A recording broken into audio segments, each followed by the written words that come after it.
Raw, after WrestleMania, absolutely delivered. And dare I say, it was better than WrestleMania 41 itself. From a shocking debut to John Cena's vicious promo, a banger women's tag title match, and Paul Heyman unleashing a new faction that brutally attacks CM Punk and Roman Reigns. This episode was packed with moments that actually meant something. While WrestleMania left fans confused and divided, certainly left me fucking confused. Raw wasted no time in hitting the reset button and building fresh storylines that have people talking. So let's break it down, the surprises, the storytelling, and why this Raw might just be the true WrestleMania moment we were waiting for. Welcome to the third rope. Raw kicks off with the new 17-time world champion John Cena. No color, no frills, just a black entrance. And on the Titantron, John Cena, bold, cold, and undeniable. Cena walks out holding the undisputed title like it's his soul. And this time, he's dripping with charisma, fury, and fulfillment. This isn't a hustle, loyalty, respect version of John Cena. This is a power-hungry, egotistical Cena, and I love it. He grabs the mic and forces announcer Mike Nash, I think, to reintroduce him. The never-seen 17-time undisputed world champion, the greatest of all time, John Cena. The arrogance is elite. The promo, absolutely brilliant. He berates the fans once again, twists the knife with a smirk. The crowd's reaction is split down the middle. Boos, cheers, let's go Cena, Cena sucks. Even we are sorry chants. And Cena flips it on them and says, you say you aren't sorry. Cold, calculated. Cena is cooking, he really is. But then, wow, out of nowhere, Randy Orton appears behind him and delivers a devastating RKO. Cena's down again, staring at the lights. Deja vu. First it was Cody, now Orton. I'll be honest, this pattern of Cena getting dropped is starting to feel a little bit repetitive, how he's just laying in the ring for like 5 minutes, looking at the lights. WWE needs to be careful here, or it'll start making Cena look weak, and that undermines everything they've just built. Still, the visual of Orton holding Cena's title to close the segment, fucking epic. And if we're getting Cena versus Orton at Backlash, I'm all in. Strong segment to open the show with stakes, heat, and a classic rivalry reigniting. I really enjoyed it. Next up, we head over to a rematch for the Women's Tag Team Championships. Becky Lynch and Lyra Valkyria defending against Raquel Rodriguez and Liv Morgan. And this one delivered from start to finish. Wow. The match was tight with good pacing and chemistry all around, but in the end, Liv and Raquel reclaimed the gold, and honestly, that was a very smart call. It opens the door for what came next. The finish. Liv hits a brutal oblivion on Lyra, landing right on her dome. Lyra sells it like death. Absolutely amazing bump, that is. After the pin, the mood shifts. Becky hugs Lyra, tells her it's okay. Then fucking bang, a stiff clothesline right to the chest. Becky snaps, unleashing an aggressive beatdown on Lyra in one of the better heel turns we've seen from her in years. It felt inevitable, you could sense it coming. And if Seth's going heel, why not have Becky go full villain too? This had so much depth, especially with Lyra idolizing Becky. Now, her hero just shattered that trust and stabbed her right in the back, setting up what looks to be a fiery one-on-one feud heading into Backlash. Becky Lynch versus Lyra Valkyria, maybe for the Intercontinental Women's Championship. Now, that's a story that I want to see. Next up, we get the New Day coming out to celebrate their win over the War Raiders and their new reign as tag team champions. I'm pretty sure it's their 12-time champions now, or 13 or 12, I can't remember. Xavier and Kofi Kingston cut a decent promo, nothing mind-blowing, but the crowd's vibing, and then out comes the Alpha Academy, and this is where things start getting interesting. Maxine holds her own on the mic, and Otis, in always chaotic beast mode glory, stands beside Tozawa like a wrecking ball ready to go.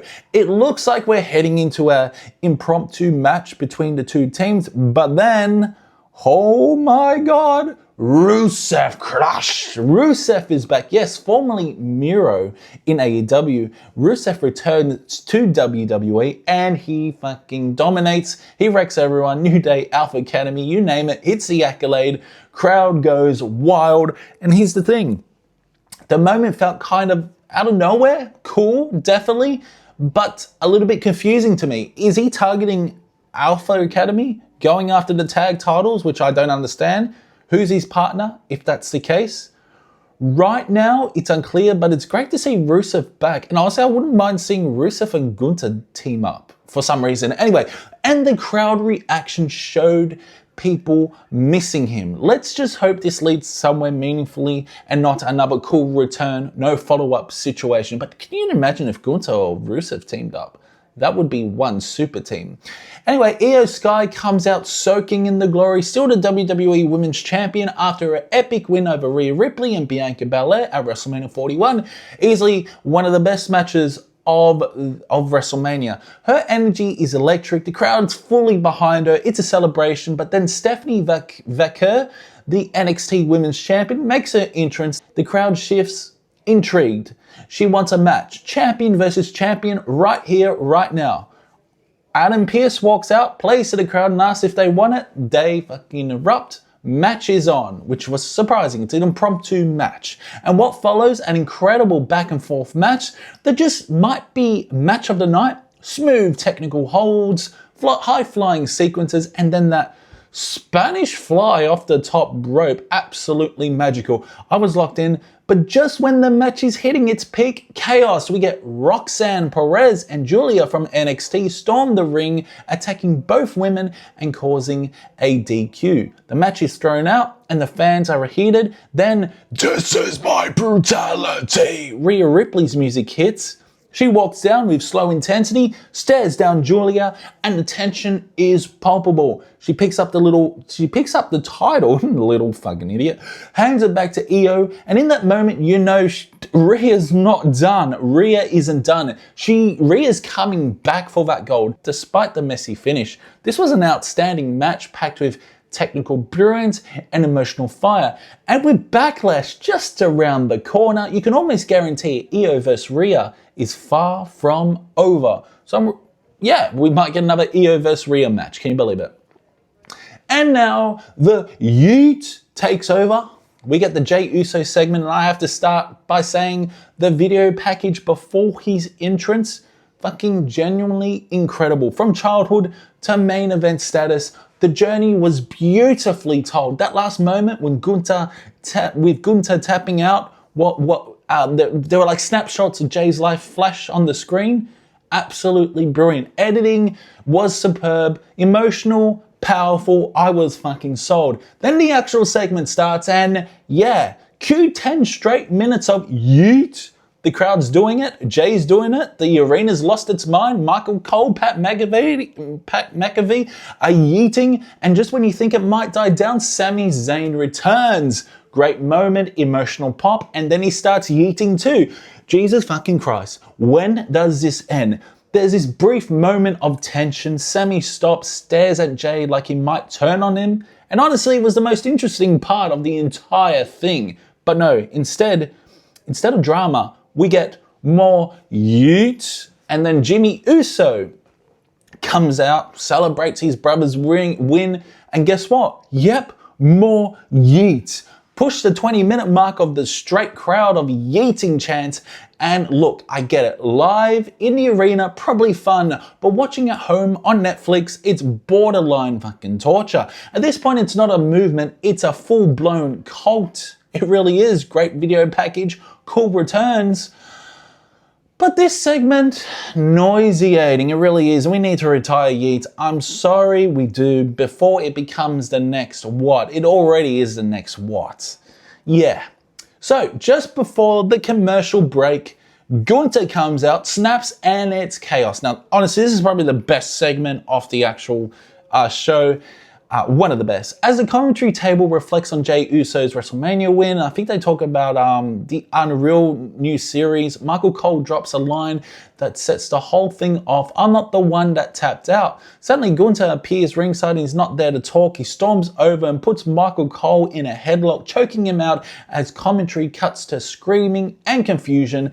It's brutal, shocking, and the crowd is stunned.